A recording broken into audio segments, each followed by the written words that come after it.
kami, Sapardi Djoko Damono. Perkenalkan, saya Mutiara Ilyas. Perkenalkan, saya Salsabila Helatunais. Perkenalkan, saya Nur Hijrah. Dan saya Syaruni Alqurani Kadri. Riwayat singkat Sapardi Djoko Damono. Sapardi Djoko Damono lahir pada 20 Maret 1940.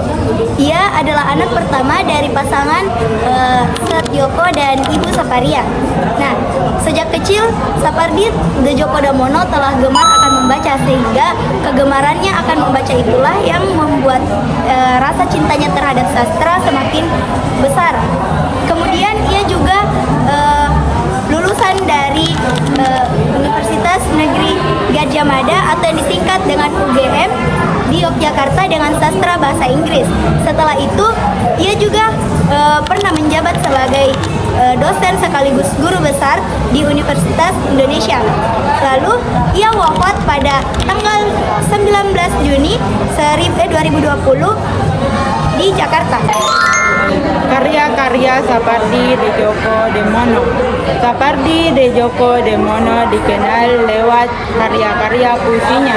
Di antaranya puisi pertamanya itu Dukamu Abadi, yang kedua Mata Pisau, yang ketiga Perahu Kertas, yang keempat Hujan di Bulan Juni, yang kelima Ayat-ayat Api, dan yang terakhir itu Kolam, yang hingga kini tetap dibaca dan diapresiasikan. Selain menulis puisi, ia juga menerjemahkan karya-karya sastra dunia seperti puisinya T.S. Eliot dan Khalil Gibran, serta menulis esai dan kritikan sastra, misalnya Sosiologi Sastra, sebuah pengantar ringkas melalui seluruh karya Sapardi.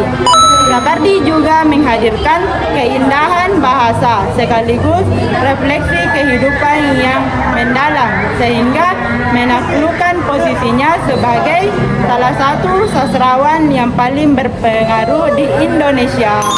Jasa Sapardi Djoko Damono. Sapardi Djoko Damono berjasa besar dalam dunia sastra Indonesia sebagai pelopor puisi lirik modern sederhana namun syarat akan makna, sehingga dapat diterima oleh semua kalangan. Selain sebagai penyair, Sapardi juga berperan besar dalam pendidikan dengan melahirkan generasi baru sastrawan serta berkontribusi dalam seminar, tulisan, dan kritik. Karyanya yang kerap dijadikan musikalisasi membuat puisinya semakin populer. Dengan demikian, Sapardi tidak hanya dikenal sebagai penyair besar, tetapi juga sebagai tokoh penting yang menghidupkan dunia sastra Indonesia. Selanjutnya, keunikan tokoh yakni Sapardi Djoko Damono terletak pada kesederhanaan dan juga konsistensinya dalam berkarya. Meskipun ia adalah penyair besar dengan karya yang dikenal oleh mancanegara, Sapardi menjalani hidupnya dengan tenang dan juga sederhana, tidak suka berlebihan dan lebih senang berbicara dalam karyanya sendiri. Dalam puisinya, Sapardi menggunakan simbol-simbol alam seperti hujan, matahari, dan juga waktu. Meskipun simbol-simbol ini sederhana, namun mempunyai makna filosofi kehidupan. Contohnya dalam karya yang berjudul Hujan Bulan Juni. Dalam karyanya dilambangkan atau diartikan sebagai cinta yang tulus dan sejati. Sapardi juga dikenal sebagai orang yang tekun dan juga dedikasi dalam kualitas dan produktivitas karyanya, sehingga ia melanjutkan karyanya meskipun lanjut usia. Sekian presentasi dari kami. Bila ada salah mohon dimaafkan. Kami akhiri dengan ucapan Assalamualaikum warahmatullahi wabarakatuh.